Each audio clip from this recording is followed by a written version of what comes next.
Olá, seja muito bem-vindo a mais um programa Fala Vereador. Nesta edição, a gente vai falar sobre a CEI da Covid, sobre IPMJ, sobre volta às aulas e cursinho pré-vestibular, além de muitos outros temas que dizem respeito ao dia a dia do nosso município. E para repercutir todos esses assuntos, eu recebo então aqui no plenário da Câmara o vereador do PDT, Matheus Turini. Matheus, obrigado pela sua presença aqui conosco. Eu que sempre agradeço o convite. Bom, Matheus, vamos começar o nosso bate-papo aqui, a nossa prestação de contas, falando sobre a CEI da Covid. Bom, a CEI praticamente está se encaminhando para o final, você é o relator, já está produzindo o relatório final, a fase de oitivas já foi concluída. O que você pode adiantar para o pessoal de casa do trabalho que foi feito até o momento, dos pontos principais, talvez? Ângelo, foi um trabalho bastante árduo que nós fizemos, eu juntamente com os outros membros da Comissão Especial de Inquérito, né? Vereador Chico Quevedo como secretário, os membros Fábio Souza e Leandro Passo e o presidente, né? Maurílio Moretti. Nós trabalhamos muito. Falar para você, se eu tivesse a noção do tamanho do trabalho, né, que nós íamos enfrentar, talvez a gente tinha pedido o número total de dias que a gente poderia ter solicitado. O regimento interno da Câmara solicita, dá um teto de 120 dias para realizar a Comissão Especial de Inquérito. Nós pedimos 90 e prorrogamos por 90 dias, né? Então nós acabamos perdendo aí 60 dias regimentais que teríamos direito, achando que a documentação ia ser mais rápida, a análise. E aí, com a entrada da temática da vacina, acabou ainda ampliando mais ainda os trabalhos. Então, de maneira geral, para dar um panorama, nós fizemos um trabalho bastante árduo de investigar os recursos que vieram carimbados como Covid-19, tanto nos anos de 2020 como no ano de 2021, para que o município pudesse aplicar no enfrentamento à Covid. Foram 31 milhões e 350 mil reais recebidos em 2020 e até 31 de julho de 2021, um pouco mais de 8 milhões e 500 mil. Então nós estamos falando já de um montante de quase 40 milhões de reais que Jaú recebeu para enfrentamento da pandemia. É bastante dinheiro, né, vereador? Durante esse trabalho de investigação aí, salvo engano, o processo como um todo tem mais de 11 mil páginas, né? É isso, né? Isso mesmo. Durante esse processo, vocês ouviram diversas autoridades e ex-autoridades? Perfeito. Nós identificamos onde é que foram aplicados, né, com maior quantidade esses recursos. De maneira geral foi para, obviamente, saúde, depois foi para assistência social. E no caso de 2020, a terceira secretaria que mais recebeu recursos da Covid foi a Secretaria de Cultura por conta da Lei Aldir Blanc. O mesmo se repete no ano de 2021, com exceção da cultura, que não tem mais a aplicação de recursos, né? Ficou só com o saldo do ano passado para administrar. Nós escutamos profissionais da assistência, pessoal da parte técnica que faz a assistência social, ex-secretários, escutamos o ex-secretário de assistência social, Alexandre, a ex-secretária de educação, a Daltira, a ex-secretária de saúde, Márcia Nassif, e os atuais secretários, né? Na época, né, até então, o Tom Borges, que era atual secretário de Cultura, a Ana Paula, secretária de Saúde, e nós ouvimos o atual secretário de Assistência Social também, Rafael Vômero. Ao ouvir essas autoridades, a gente tentou identificar como é que era o lançamento dessa verba, desse dinheiro, e como é que foi a operacionalização dele. Por isso das oitivas, né, Ângelo? Para a gente identificar se aquilo que foi informado em requerimentos foi de fato aplicado no chão, né, dos trabalhos da Secretaria.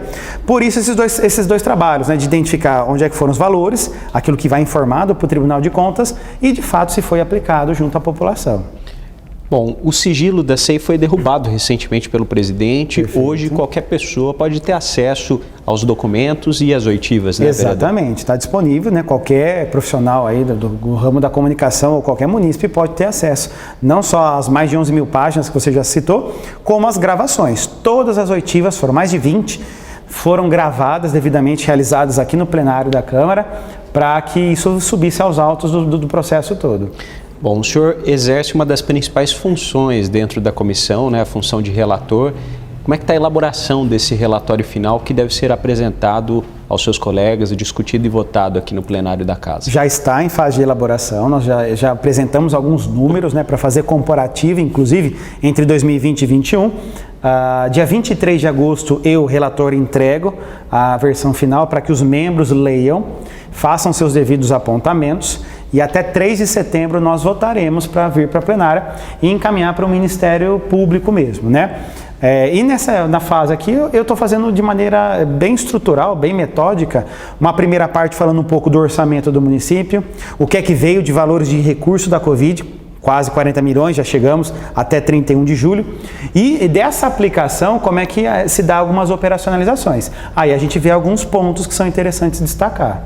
Bom, esse relatório o senhor está elaborando, diríamos, de maneira solo ou tem a participação dos demais vereadores? Como é que está sendo essa fase final da comissão? A construção dos apontamentos é coletiva, né? Então, afinal de contas, todos nós acompanhamos as oitivas, lemos os requerimentos, mas a redação é minha. A redação final é minha, a escolha do metodismo, né, da sistemática é minha, até mesmo porque o relator é quem faz, por via de fato, né, já de natureza da atribuição, a escrita disso. E eu vou trazer aquilo que eu já faço na academia, né, a redação bastante estruturada, mas para que toda a população entenda.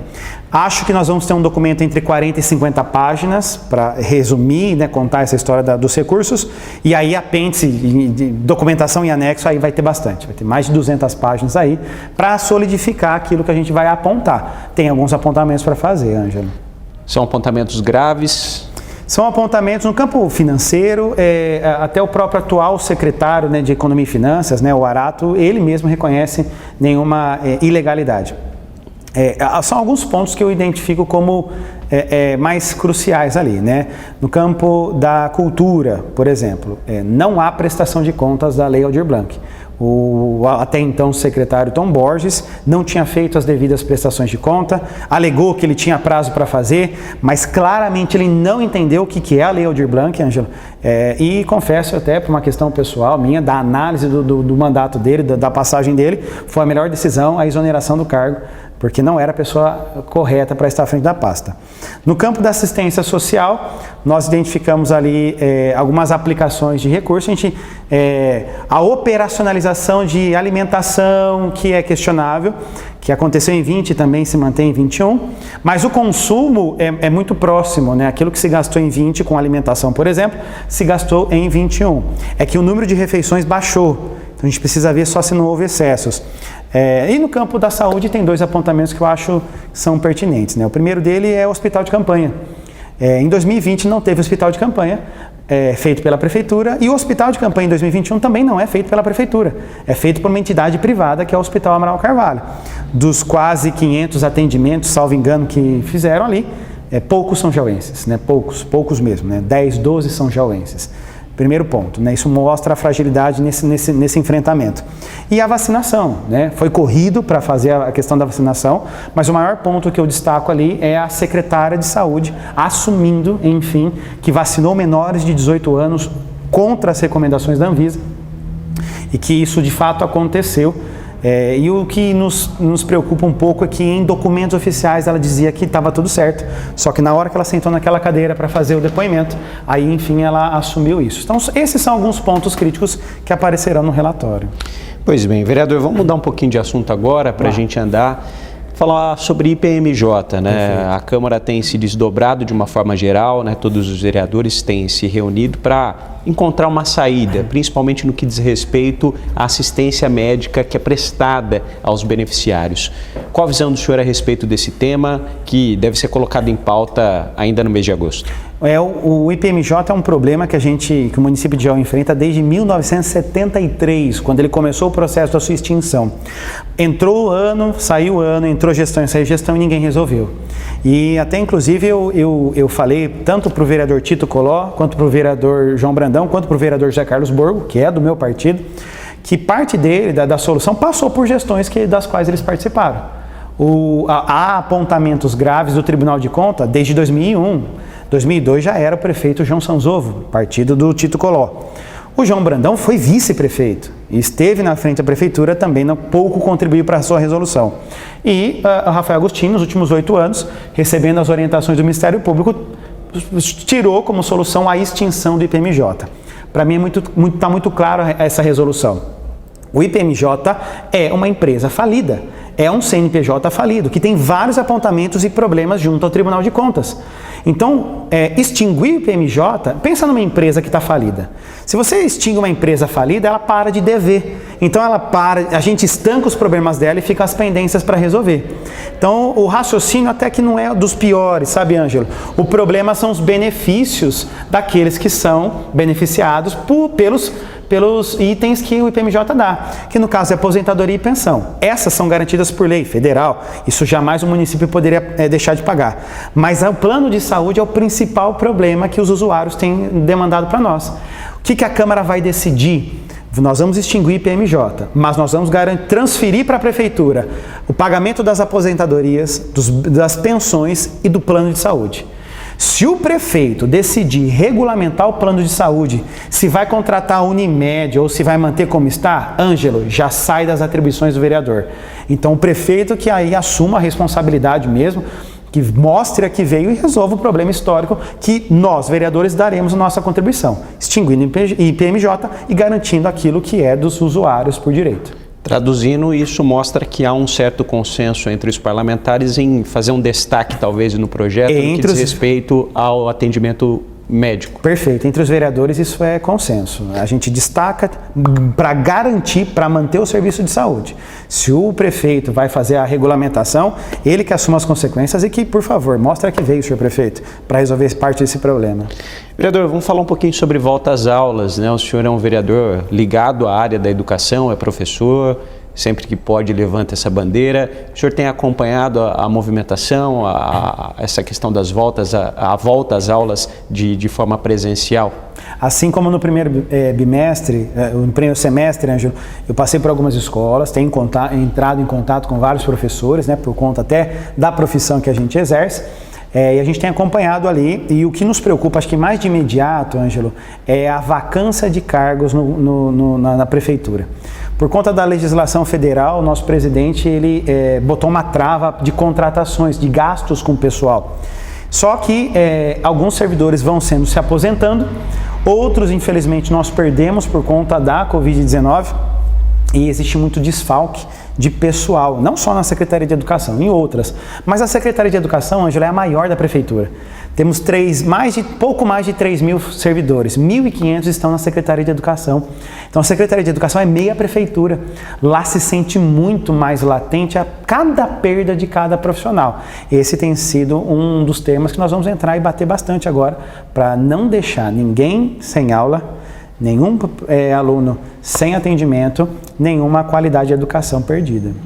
Bom, ainda na área da educação, o senhor é um dos idealizadores, na verdade, de um cursinho pré-vestibular, né, gratuito, para jovens aqui do município. Eu gostaria que o senhor falasse mais a respeito dessa iniciativa. Todas as vagas já foram preenchidas, como é que está esse processo? O Cursinho Popular Jaú, ele nasceu, Ângelo, eu lembro de partilhar essa ideia com vocês, ainda aqui nos corredores dessa casa. Nós corremos atrás, né, para ter um espaço de cursinho preparatório para vestibular para jovens de baixa renda e que vieram de escolas públicas. Então, dos contatos que a gente sempre teve ali com a Associação Beneficente Teresa Perlatti, o prédio que a UNOeste ocupava ficou desocupado porque ela migrou, né, para sua construção própria, e tinha uma sala ali que eles usavam como anfiteatro, que é um terreno de uma casa popular, 6 metros por 30, e ali a gente conseguiu um espaço, vislumbrar um espaço para fazer uma sala de aula, para atender jovens nessa preparação. Apresentamos a proposta para a associação topou, achou que ela precisa ampliar mesmo o hall de atendimentos, e saímos correndo atrás de patrocinadores, né? Então a gente foi passando o chapéu aqui, pega uma lousa ali, junta umas carteiras aqui e aí montamos uma sala de aula. Fizemos processo seletivo tanto para alunos quanto para professores e, se Deus quiser, semana que vem começam as aulas no Cursinho Popular Jaú.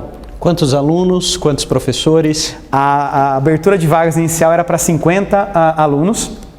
Nós tivemos 151 inscritos. Inclusive, eu queria agradecer, né, toda a adesão que a TV Câmara deu para nós nesse suporte, passando e, né, divulgando as inscrições. Nós tínhamos 11 vagas para professores, né? Houve 45 inscrições, então vários professores também se inscreveram, passaram por análise curricular, processo seletivo e entrevista.